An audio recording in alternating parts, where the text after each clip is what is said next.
What's going on, guys? Welcome back. So this is our single hive that we have here at Green Island. We just did one this year. We were planning to do two or three. It just didn't work out, and that's okay. I learned a lot. It's my first hive, and this is kind of me. This was the year that basically I could figured out if I thought I had what it takes to become a beekeeper sometime in the future. So a lot of lessons learned this year. The hive is still alive. It's not doing well, but we are doing everything we can possibly do to keep them alive and try to overwinter them so that they come out a little stronger this next spring in 2025. So it's October 11th, and the state of the hive that I'm going to show you in just a few minutes. That's not good because we're running out of time quickly for the hive to build up some numbers so that it can overwinter successfully. Luckily, in Columbus, Georgia, we don't have extremely harsh winters. We can have some pretty rough nights or maybe a series of days, but overall, winter's not that bad here. So I think that they're going to be okay, but it is definitely going to be hit or miss. So to catch everyone, it's been a minute since I've posted, and I've just either had technology issues with cameras and phones and mics and everything else, or I've just been very busy on the golf course this summer. So to catch everybody up real quick, we did a package install in April. A package is roughly 10,000 bees. They have no resources. They have no babies, no eggs, or what would be called brood. They don't have any food. So basically, you just get a box of bees and nothing else. You put them into a hive, and they have to play catch up for probably close to a month before you finally start having baby bees being born, and they're able to up their numbers and really start getting themselves put together. And by that time, it was probably middle of June by the time we really started seeing some action. The queen was laying for about a month, and then mid-July we hit, which I guess what would be called the dearth, which is when there's it's low pollen, there's not a lot of nectar, there's low nectar flow or zero, and for whatever reason the queen stopped laying, and I'm still not 100% sure why that happened. If you know, or if you have an idea, let me know. It could be that she was just an old queen, and then we got an old queen in the package that we purchased, and which is unlikely because that's just not the way they build packages. But whatever the problem was, there was something wrong, and she stopped laying. I did everything I could throughout the summer, gave her plenty of time. We were feeding. I tried pollen patties. I tried everything to try to get her to keep. Usually they lay a little bit. You might not get what you'll get during a nectar flow, but usually there's at least a little bit of laying going on, and we had zero new bees being produced. So the last week of August, I started playing around with the idea of killing the queen and trying to force them to make an emergency queen. And right there at the end of August, early September, I started noticing some supersedure cells. And that is where the colony itself has recognized that the queen is no longer viable, and they start building these cells to basically make a new queen themselves. So the second week of, no, I'm sorry, we're still in the first week of September. I noticed that we had two capped supersedure cells. And just to make sure that for whatever reason their numbers were low, so that it didn't look like they were going to swarm, which is where half the hive leaves and goes somewhere else with the old queen. I just wanted to ensure that didn't happen. So I went ahead and killed the queen, hedged all my bets on these two supersedure cells. And then we actually had the new queen born. The first one that emerged, I was on top of it, and I went ahead and smashed the second supersedure cell so that queen wouldn't be born. Because when you have multiple queens, they'll actually seek each other out. Sometimes they'll actually kill each other. The first one to emerge will actually kill any others that have not even been born yet. But occasionally they'll be born and they won't necessarily find each other in the cell. Two will be walking around and they'll actually fight to the death, and usually the one that's left is either injured or you know could have some issues. So I wanted to avoid that, being that we're up against the wall here on time. And so she went through, the normal rituals when a queen bee is born. She went on her mating flight. That took about 6 days. And we started noticing eggs about the first week of, sorry, it was third week of September. We started noticing some eggs being laid, and it's October 11th. And if my math is correct, I believe in about 4 or 5 days, we should start seeing some new bees being born. Here's the problem. We don't have enough. There's not enough numbers here that I don't think they're going to be able to make it through winter for this 10 frame hive that they're in. So what we're going to do is we're going to take a step back. I've got 3 frames of brood in here. They're not full frames, but they do have brood in them. So there's going to be new bees being born out of those frames. And then I've got an extra frame of just foundation that is not ready for anything to be laid. They would have to build that. So what we're going to do is we're going to move those 4 frames. Let me back up. So the other issue that we actually had wax moths get into this hive because of how weak it is. That's just me being inexperienced and not paying attention, to be honest with you. And so when I discovered that, we started pulling the hives out, pulling the frames out. I cut as much of the bad material out. Any larva that I saw, I destroyed. And I actually wound up having to remove 4 full frames. Some of them had honey still in them, some nectar, and some pollen, but they were too damaged from the wax moth larva tunneling through all of the frames. So I removed those and just threw them away. They were shot. And then the 4 frames that I could bring back, we're going to put in a 5 frame nuke. We're only going to put those 4 frames in, and we're going to put a in-hive feeder or a frame feeder in this 5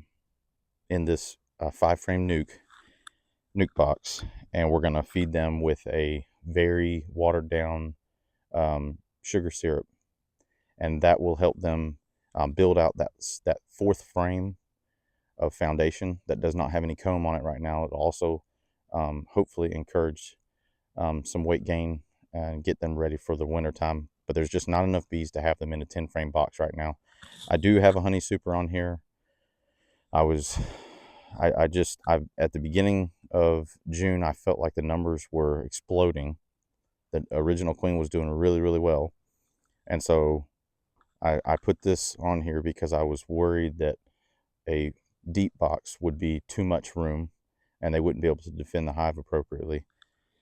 So I put that. Again, this is me learning, and I realize now that was a mistake. I should have just let them get this deep, just slap full of bees, and I think that actually may have been part of the problem. But nonetheless, they did fill up 3 frames of this medium honey super. They filled that with honey. It's not honey that's viable to eat for humans. I mean, you could, but it just wouldn't be very tasty because it's mainly off of the sugar water that we were feeding them earlier in the year. So I'm going to leave these frames out. There'll be a little bit of robbing from other bees around that are in the area, possibly some wasps and stuff like that. But I just feel like we've got to get them in this box. It's going to be smaller, more contained, easier to defend, and hopefully this will ensure their survival through this winter. Next spring we'll switch them. Their numbers will be a lot better after this. We'll switch them back into a 10 frame probably in March, and they'll be able to progress that way. So a lot of catching up to do right then. I'm going to pop this open and show you guys what we are looking at.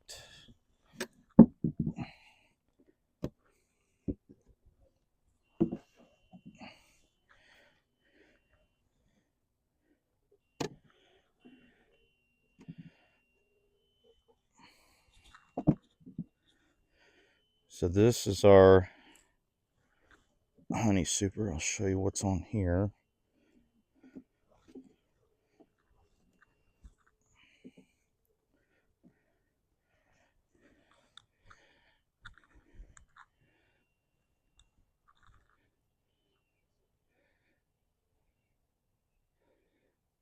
So there's some honey on that medium frame that I'm gonna leave these out, and hopefully they'll be able to utilize some of these resources to fill some of the frames that I'm going to put in here. But I'm going to show you what's going on over here. We put a divider board in here, so we actually only have 5 frames and a feeder in this 10 frame box. This is just an open frame that I put in there with some foundation on it. This is some of the foundation that I had to remove everything on here that had gotten contaminated by wax moth larvae. And then these are the 3 frames that we have that are still viable. So definitely got, this is the outer frame. This is the last frame that she started working on. We're going to try to mark her today if I see her. Shouldn't be too hard because our numbers are so low. But these areas right here is what you can, this is all brood. And you probably aren't going to be able to see it in the camera. But those white specks in there are larvae. Let's see if I can get it really close. You could probably see them. So that's larva, which is a baby bee that has yet to be capped. So they're not quite ready. Once they're fed well, the bees will cap that off, and then they'll finish inside that cap cell until they emerge as an adult bee. This frame's got a little weight to it now. Okay, we're getting a lot better. That's a pretty good brood pattern right there. Again, not a lot of numbers. And there's our queen. Pointing her out here for you real quick. She is, where'd you go? Right here. So that's the queen. You see she's got a elongated body. She's right there. She's not very big. That's actually on the small side for a queen. But we are going to try to mark her real quick. Say what, I'm just going to leave her be. No pun intended. I don't want her to fly away. She's very agitated that I'm touching her, messing with her. So I'm just going to leave her alone for the moment. And we'll take a look at this frame. I believe this frame that's next to the feeder had some brood as well. So it's just got some capped honey. I don't see any eggs on this one, so this is just their honey frame. Very low numbers.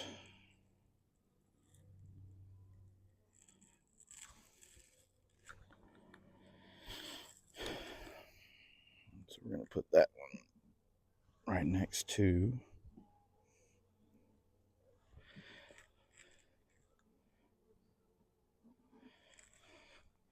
the feeder. I want to make sure that she's going in here.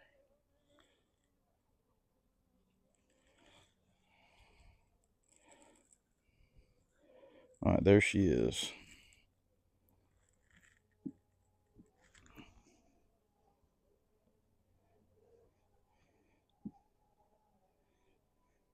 So they immediately can tell there's a difference in smell.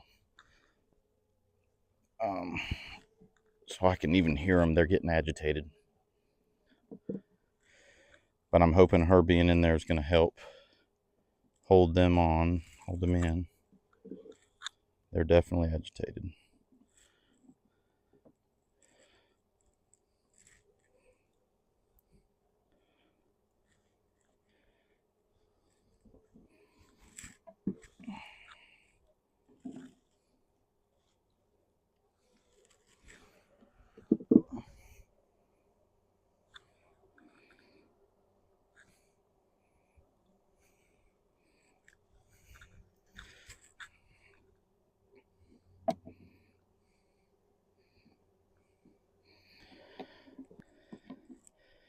Wished I had done this before I put the frames in.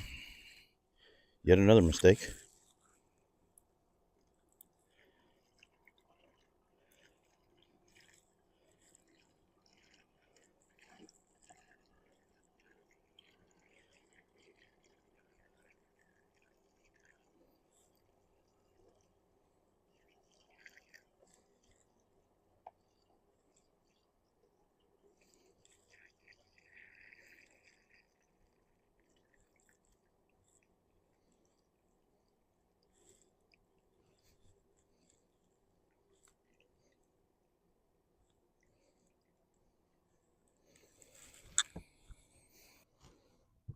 I need a stick. I need a stick. I'm gonna put a stick on this side to raise it so that nothing can get in, but they can get over the top of that feeder.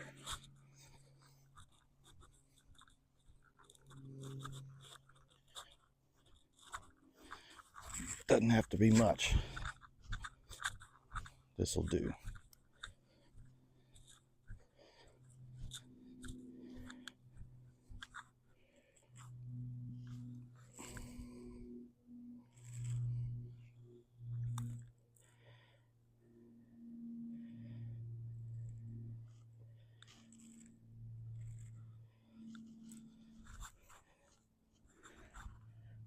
All right.